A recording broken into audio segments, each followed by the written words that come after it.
...15 de enero del 2018... ese día el país se levantó con una noticia trágica.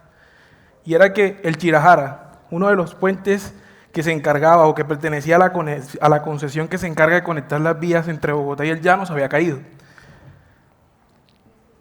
Después de un saldo de 9 personas fallecidas y 240 millones de dólares en pérdidas, el estudio técnico arrojó que las causas detrás de la tragedia habían sido deficiencias en el diseño, específicamente en el tabique y la losa del cabezal de la pila B, que no soportó las cargas esperadas.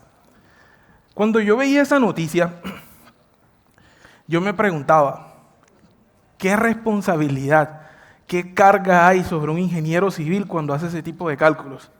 Se me venían a la mente incluso otro tipo de tragedias similares, aquí en Medellín, el edificio Space, en Bogotá, cuando se cayó el puente que estaba sobre la carrera 11 en el Cantón Norte, y yo pensaba, ¿qué responsabilidad tienen los ingenieros civiles cuando hacen estos cálculos? Tienen literalmente la vida de las personas en las manos. Y se me venía a la mente, nosotros como programadores la tenemos más fácil, pensaba yo, porque nosotros tenemos un bug y no pasa nada. Eso pensaba yo, ¿sí?, en algún momento. Pero luego cuando empezamos a darnos cuenta, empezamos a analizar cuál es el impacto que tienen las cosas que los programadores hacemos, nos damos cuenta que no están así. 1 de agosto del 2012. El 1 de agosto del 2012 la Bolsa de Valores de Nueva York lanza un programa en el cual da acceso o facilita el acceso a ciertos oferentes para que puedan transar, comprar y vender acciones. En ese momento, la empresa Knight Capital, una empresa que se encargaba de esto, algo parecido a TRI, pero en Estados Unidos, quería ingresar a ese programa. Una empresa con 12 años en el mercado, consolidada, ¿sí? Para ingresar a ese programa, ellos tienen que hacer modificaciones sobre uno de sus software, o su software estrella, se llama Smarts.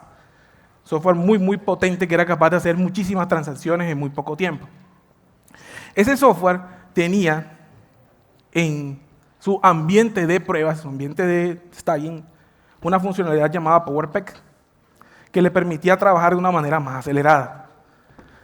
Cuando este programa se lanza, digamos que los equipos comerciales, poniendo presión sobre el área técnica, le dicen, tenemos que estar listos para esa fecha.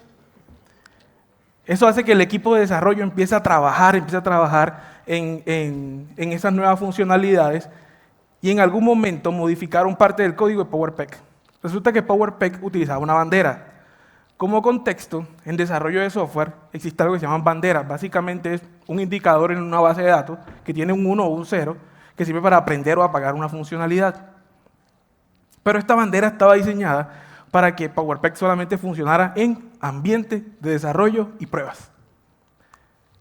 Cuando la funcionalidad se lanza, el equipo de desarrollo comete un error. Reutilizaron la bandera que prendía PowerPEC y no lo sabían. Cuando hacen los despliegues a producción con este nuevo código, ¿sí?, ellos tenían 8 servidores e hicieron un despliegue en 7. Uno de los servidores tenía todavía código viejo que corría PowerPEC. ¿Qué pasó? Cuando prendieron, la bandera estaba activada y PowerPEC empezó a hacer lo suyo. Desesperados empiezan a darse cuenta que algo estaba sucediendo, que algo estaba pasando, que estaban perdiendo dinero porque el software estaba funcionando mal. Y tomaron la decisión que la mayoría de los equipos técnicos toman, hagamos un rollback. ¿Qué hicieron? Hicieron rollback de los cambios y ahora pasó que ya no tenían un servidor de 8 funcionando mal, tenían 8 de 8, porque ahora tienen el código viejo con PowerPEC. Después de 45 minutos funcionando de esa manera, las pérdidas fueron de 440 millones de dólares. Una empresa que llevaba 12 años en el mercado se fue a la quiebra por un error de software. Yo empezaba a darme cuenta, empezaba a entender esto y decía, la labor del ingeniero de software es de tanto cuidado como la es el del ingeniero civil. ¿Sí? Y yo decía, bueno, al menos no hubo vidas involucradas. Y luego me encontraba con este caso, TERAC 25. TERAC 25 fue la evolución del TERAC 24. Básicamente era una máquina que se encargaba de procedimientos de radioterapia, pero traía una mejora bastante importante. En esta ocasión, las dosis que se administraban eran controladas por software. En teoría, era mucho más seguro que TERAC 24, era una innovación para la época.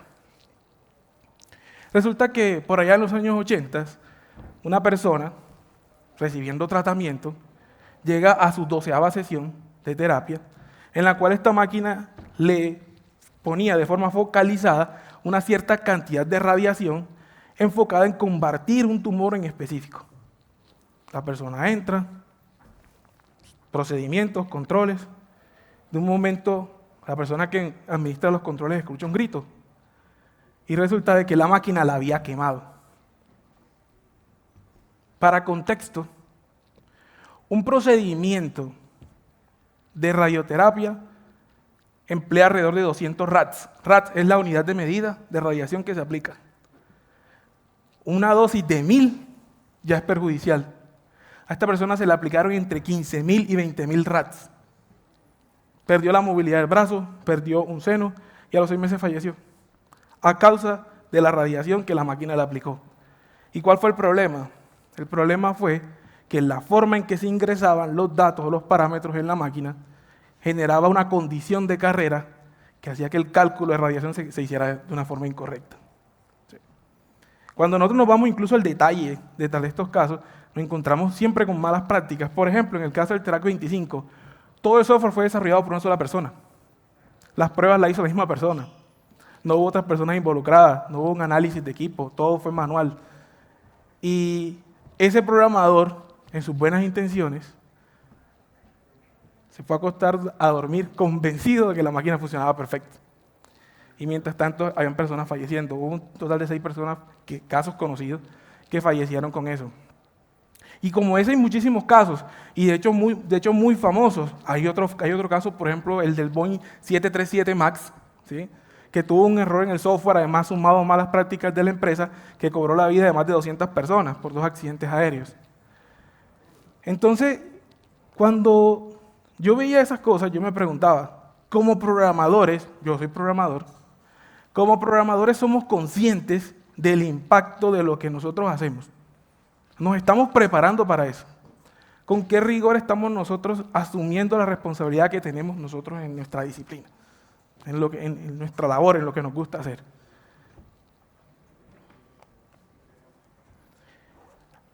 La industria del software ya tiene una vida larga. Software como práctica industrial, podemos nosotros estar hablando de que empezó alrededor de los 50, ya vamos al 2025, alrededor de 75 años.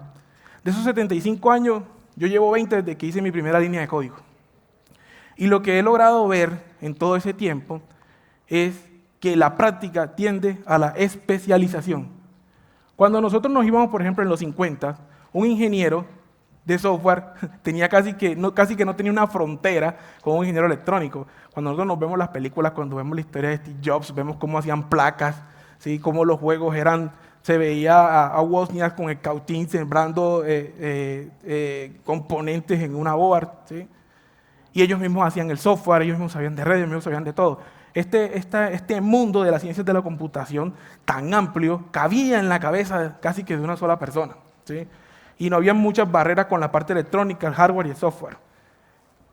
¿Qué hemos nosotros notado en la industria? Que la industria ha tendido a la especialización. Por ejemplo, ya tenemos nosotros los ingenieros electrónicos por un lado, los ingenieros de software por aparte, la gente que se sabe de software en un lugar, la gente que sabe de hardware en otro. Incluso vamos nosotros avanzando en el tiempo y ya hablamos de hiperespecialización. Ya ni siquiera hay especialistas de software, ¿sí?, sino hay especialistas en componentes específicos del software, ¿sí?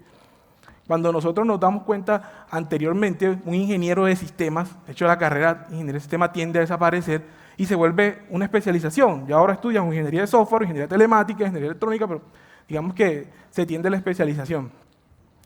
Pero nosotros ya empezamos a llegar, y esto sucede, ya vamos a hablar un poquito más adelante de eso, a un punto en el que pasamos de la especialización a la hiperespecialización, ¿sí? Nuestros programadores ya no solamente son especialistas en backend o en frontend, ahora se vuelven especialistas en un framework. Eso es casi que peligroso, porque si les quitan el framework ya no saben programar, ¿sí? Soy especialista en Angular, soy especialista en React, soy especialista en Spring Boot, y solamente en ese componente. Eso es lo que trae la hiperespecialización. Como todo, tiene su cara buena y su cara no tan buena. Dentro de lo bueno, las empresas ganan mayor profundidad técnica, ganan escalabilidad organizacional, ganan mayor gestión del conocimiento, alineación con marcos modernos y desarrollo del software enfocado, desarrollo profesional enfocado. Es más fácil que una persona se vuelva especialista en un punto específico, es más fácil que se vuelva especialista en un engrane de la máquina, en hacer la máquina completa. ¿Sí? Eso se gana allí. Pero ahora, ¿qué perdemos? Empezamos a perder nosotros la visión integral de los sistemas, la visión sistémica. Cada día hay menos programadores que son capaces de entender el sistema como un todo y entender el sistema cómo se relaciona con otros sistemas. ¿Sí?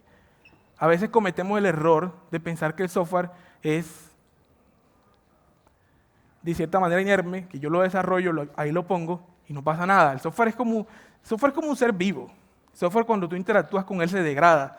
El software, cuando lo unes con otros sistemas, le pasan cosas. Es inestable, hay que darle mantenimiento. ¿Sí? El software que no recibe mantenimiento queda obsoleto. Entonces, ese tipo de cosas, a hoy la especialización o la hiperespecialización funciona hasta que deja de hacerlo. Funciona hasta que tienes un problema que solamente una persona sabe resolver. Y no porque es un problema extremadamente complejo, sino porque las personas con las habilidades para entender el total del problema cada día son más escasas. En estos 75 años ha habido una evolución constante de la industria, pero nada ha acelerado más esa evolución que la pandemia. En marzo del 2020 nos levantábamos nosotros con la noticia de que nos íbamos a confinamiento, nos íbamos a aislamiento, porque había un virus que provenía de China que estaba matando personas. Algo totalmente nuevo para nuestra generación, una pandemia. Durante la pandemia, la sensación que se produjo dentro de la industria del software era que todo se iba a ir a la virtualidad y que ahí nos íbamos a quedar. De hecho, empresas grandes como Meta, como Google, hablaban del metaverso. ¿Sí? Con eso empezó en la industria una locura por contratar personas, una demanda exagerada de programadores. ¿Sí? Las empresas peleándose por los programadores. Y aunque había mucha demanda, la oferta seguía siendo igual. Para esa época se empiezan a volver muy populares los bootcamps, porque básicamente con una formación acelerada de un año, las personas podían entrar a la industria y ya eran muy productivas dentro de la industria. ¿Sí? Pero ¿qué pasó con eso? Eso fue una burbuja. Una burbuja que comienza alrededor de 2022 a buscar sus primeras estabilizaciones. No sé si algunos tendrán memoria, 2022, 2023, empiezan a escucharse noticias que Meta hacía despidos en masa, que X hacía despidos en masa, que todas las Big Tech hacían despidos en masa. El ajuste fue de 260,000 personas que fueron despedidas, porque estuvieron, de cierta manera, inflando esa burbuja, que luego estalla cuando al 2023 empezamos a darnos cuenta de que no éramos capaces de vivir en un mundo 100% virtual. Pero ¿qué más nos vino a nosotros con esa virtualidad? Primero, programadores aislados. Ninguna empresa estaba acostumbrada a trabajar 100% remoto. Bueno, la mayoría de las empresas, eran empresas que ya funcionaban así. Pero la mayoría de las empresas no lo estaban. Y estas empresas que no estaban acostumbradas a trabajar remoto fueron las que más les costó. Hay que decir que la industria respondió muy rápido con herramientas de comunicación que evolucionan todos los días. Ahí tenemos Teams, tenemos Meet, tenemos pues, las diferentes herramientas corporativas. Y poco a poco fuimos encontrando las estrategias. Pero todavía al día de hoy, mucha de la comunicación que nuestros equipos de desarrollo tienen es virtual. Y virtual con el agravante que no prenden las cámaras. Y cuando no prenden las cámaras se está perdiendo más del 70% de la comunicación. Porque el 70% de la comunicación es no verbal. Pero probablemente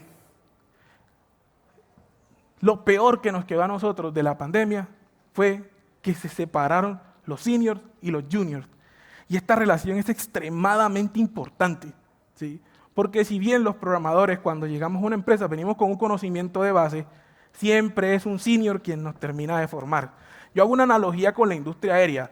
Un piloto estudia, se prepara, adquiere conocimiento, asume horas de vuelo, hace simuladores, pero nunca va a comandar un avión sin primero haber sido primer oficial o haber sido copiloto. Porque debe tener al capitán al lado para aprender de él. Y esta relación se da muchísimo entre los programadores. Los programadores aprenden, un junior aprende de un senior. Y eso es una relación que le funciona a los dos, porque ambos mejoran de esa manera. Siempre me recuerdo de las palabras de un amigo que se llama Esteban Vega, cuando me dice, si no eres capaz de explicar lo que sabes, es porque en realidad no lo sabes. cuando tú eres senior y tienes que enseñarle a alguien, ¿sí? Afianzas tu propio conocimiento. ¿Qué más nos deja la pandemia? Cuando nos llegamos nosotros a la pandemia empezamos a encontrar datos. Estos son datos de la encuesta de Stack Overflow 2025. Cuando analizamos los datos empezamos a darnos cuenta de una cosa, que al día de hoy el 44.4% de los programadores que están en la industria empezaron su proceso de formación en el trabajo durante o después de la pandemia. O sea, durante o después del 2020. Significa que en la mayoría de los casos no hicieron parte de ese proceso de transferencia de conocimiento de un senior a un junior.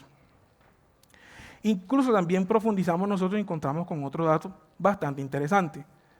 Según esta encuesta, solamente el 32.5% de los programadores de un equipo cuentan con un título universitario. ¿Sí? Digamos que en la industria se volvió un cliché decir que para ser programador no necesitas ir a la universidad. Probablemente no, pero de que ayuda, ayuda. Y mucho. ¿Sí? Porque si hay una cosa que saben las universidades es enseñar. ¿Sí?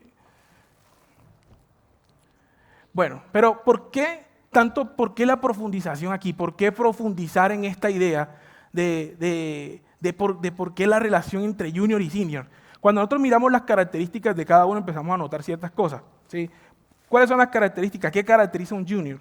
Comprende los fundamentos de la programación. Ojo, los fundamentos de la programación, eso es diferente a los fundamentos de la computación. Un junior sabe de estructuras de control, qué es un if, qué es un where, qué es un while. ¿Sí? Where, pues, cuando hablamos de bases de datos, que es un while, sabe cosas de bases de datos, sabe lo típico del lenguaje que maneja o del componente que maneja, ¿cierto? Necesita supervisión constante para avanzar, eso es importante. ¿Sí? Cuando tienes un junior en el equipo, los juniors suelen ser buenos, pero si tú no le das supervisión constante, te encuentras después de una semana con que se atrasan sus actividades. ¿Sí? Entonces, yo recuerdo cuando mi mentor me decía, si usted tiene un junior, tiene que hacerle seguimiento en corto. Eso lo ayuda a que avance. Suele tener dificultades para depurar código o entender sistemas, aprende mucho de copiar patrones ya existentes y se enfoca en que el código funcione. Yo creo que eso lo resume todo. O sea, la mentalidad de un junior, ¿sí? Sin demeritar a un junior, porque todos fuimos juniors en algún momento, se enfoca en eso, que mi código funcione, que mi código haga lo que tiene que hacer. Pero cuando nosotros vamos a un senior es diferente, un senior ya tiene heridas de guerra, un senior toma decisiones informadas, es capaz de diseñar y evolucionar la arquitectura, tiene la visión holística de todo el sistema. Y para poder evolucionar y que su sistema funcione, mentorea al resto del equipo. Un programador senior se enfoca en cómo hago de que esto funcione de forma robusta, escalable y mantenible. O en otras palabras, un programador senior programa para que no lo llamen un viernes a las 9 de la noche cuando está en cine. Sí. Esa es la diferencia de la mentalidad entre un senior y un junior. Ahora, ¿cómo estamos llegando nosotros, cómo está llegando nuestro talento a la industria, a nuestras empresas? Normalmente vienen por 2 caminos, o pues 3 caminos. Tienen una formación en un bootcamp, que este es el caso. Si nosotros vamos en un bootcamp, la universidad o de forma autodidacta, ¿cierto? Pero si nosotros nos vamos, en este caso, a los bootcamps, a los mejores, que son muy buenos, tenemos nosotros, por ejemplo, Soy Henry, tenemos Platzi, colombiana, buenísima, de Wagon, entre otras, tienen algo en común. Son una formación acelerada que está alrededor de los 9 meses. Y se le enseñan a la gente fundamentos de programación, bases de datos, desarrollo de servicios, seguridad, pruebas de integración, infraestructura, metodologías, buenas prácticas. Se les da el conocimiento para que puedan integrarse a un equipo de desarrollo lo más pronto posible, trabajando en un componente específico, apoyándose en lo que conocemos como la especialización. Existe un track de desarrollo backend, un track de desarrollo frontend, un track de desarrollo mobile, así por el estilo.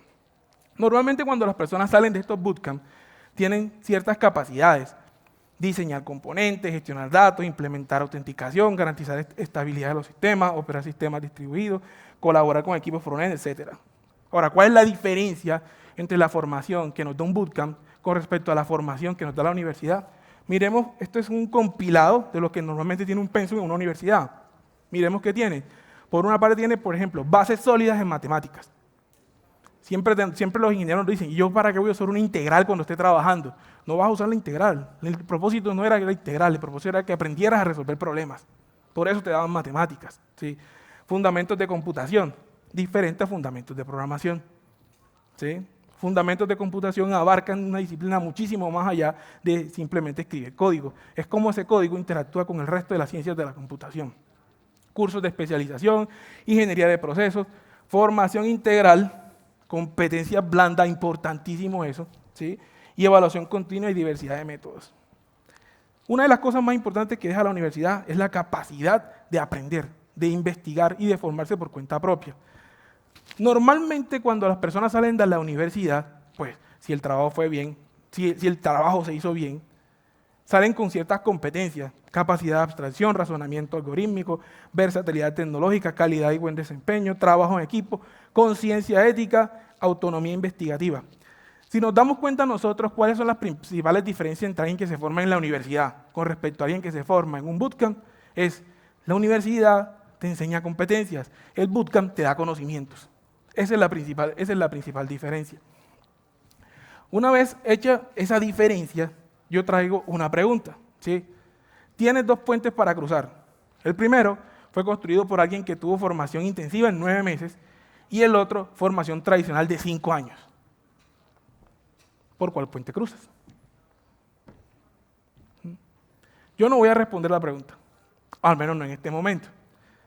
Pero si nosotros partimos del hecho de que la estructura, que el piso sobre el cual se construyen los cimientos de nuestra industria son los programadores, y con los datos que vimos, me trae la duda, ¿estamos construyendo sobre arena? Lo dejo como una pregunta. ¿Cuáles son las consecuencias de que esta respuesta sea afirmativa? Degradación técnica y deuda estructural. No importan las buenas prácticas, no importan los estándares, el código lo escriben personas. ¿Sí? Y si las personas no están preparadas para escribir ese código, vamos a tener en nuestros sistemas deuda técnica, deuda estructural, altos costos de desarrollo. Ese creo que se ha convertido en un problema grande en la industria. Cada vez es más caro desarrollar, porque cada vez necesitas más gente para desarrollar. Antes un sistema se construía por 3 personas, ahora necesitas 30 y no cumplimos con la fecha. ¿Sí? El mismo tema de la especialización nos ha llevado a que haya burocracia entre componentes que hace complicado y costoso en cuanto a tiempo, y sabemos que en la tecnología el tiempo es dinero, el desarrollo de software. ¿Sí? Tenemos sistemas inestables y altos costos de infraestructura. Con la infraestructura y con el software pasa una cosa, ¿sí? El gasto es directamente proporcional al desconocimiento.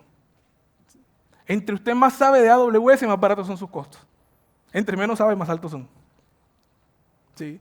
Entonces, es muy importante todos estos aspectos cuando nosotros empezamos a entender esa brecha que nos genera, esa falta de comunicación que estamos teniendo, esa falta de transferencia de conocimiento que estamos teniendo entre seniors y juniors. Pérdida de confianza y riesgos para el negocio. Las 2 peores, pérdida de dinero y la confianza de los clientes. Ahora, pruebas y soluciones. ¿Cómo revertimos esto? Lo primero es incrementar la densidad de talento de los equipos. Esta densidad de talento me la robé de un libro que se llama Aquí no hay reglas, que habla de la cultura en Netflix. Sí o sí, todos los equipos necesitan un rockstar. Necesitan ese programador que se las sabe todas. Necesitan ese programador que todos ven como el capo, el gran cajuna. ¿Sí? Se necesita. Ese programador le sube el nivel a los demás. Y las empresas tienen que hacer el esfuerzo porque esos programadores no son baratos. ¿Sí?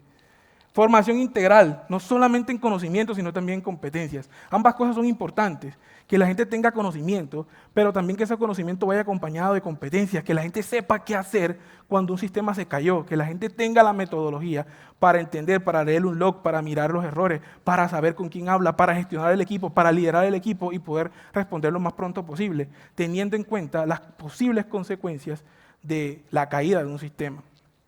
Metodología enfocada en la evolución del equipo, supremamente importante. La metodología, nosotros trabajamos, hemos tenido a nivel de industria una ganancia importante y es la metodología basada en OKRs. ¿Sí? Eso hace que las empresas produzcan resultados. Pero a nivel de equipo, tenemos que enfocar la metodología para que las interacciones entre el equipo se den, sea presencial, sea híbrida o sea 100% remoto. Pero los programadores tienen que hablarse entre ellos. ¿Sí? las métricas con las cuales nosotros trabajamos no solamente deben reflejar productividad entre qué más rápido entrego, sino con qué calidad entrego, ¿sí? Qué tan estable es mi software de cara al futuro, de cara en el tiempo, ¿sí? Qué tanto mantenimiento requiere una funcionalidad que se hizo hoy con respecto a los próximos meses o a los próximos años, ¿sí? Incluso deberíamos nosotros incluir dentro de las métricas qué tanto impacto tiene un programador en sus compañeros, en la productividad de sus compañeros. Hay que adaptar esas métricas a eso. ¿Con qué contamos? Tenemos talento con mucho potencial. En Latinoamérica hay talento con mucho potencial. Cuando nosotros hablamos con nuestros programadores y le vemos los ojos, le brillan. Ellos quieren programar, ellos quieren entender, quieren ser guiados, quieren, de cierta manera, comerse el mundo. O sea, hay talento y materia prima con la cual trabajar. Tienen buenas habilidades blandas. Siempre con respecto a los programadores existe una especie de cliché, ¿sí? De que son introvertidos, etcétera, etcétera. Eso no pasa mucho en Latinoamérica con los programadores. En realidad los programadores en Latinoamérica tienen muy buenas competencias blandas y se comunican muy bien. Tienen muchísimo interés por la formación, muchísimo.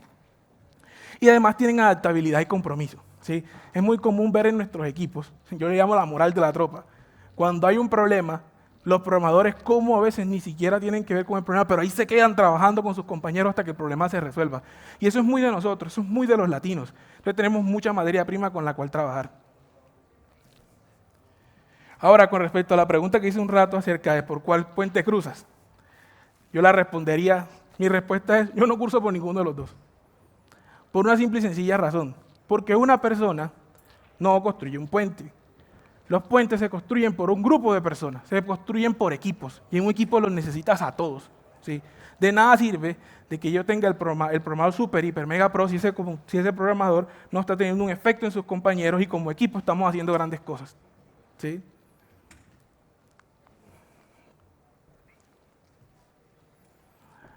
Ya voy cerrando con esto. Una declaración. La innovación no depende del stack tecnológico con el que tú trabajas. La innovación depende de las personas con quienes creamos tecnología. En realidad no importa con qué tecnologías tengas, qué framework, qué IDE, qué última tecnología compre, qué licenciamiento tengas. La innovación se produce por las personas que están detrás de ella. Y cierro de pronto con un mensaje para mis amigos programadores. Ser desarrollador hoy es más fácil que nunca, pero ser un buen ingeniero, eso sigue siendo una tarea de élite. Y eso depende de nosotros mismos. Eso depende de nosotros mismos. Sí, ya. Muchas gracias.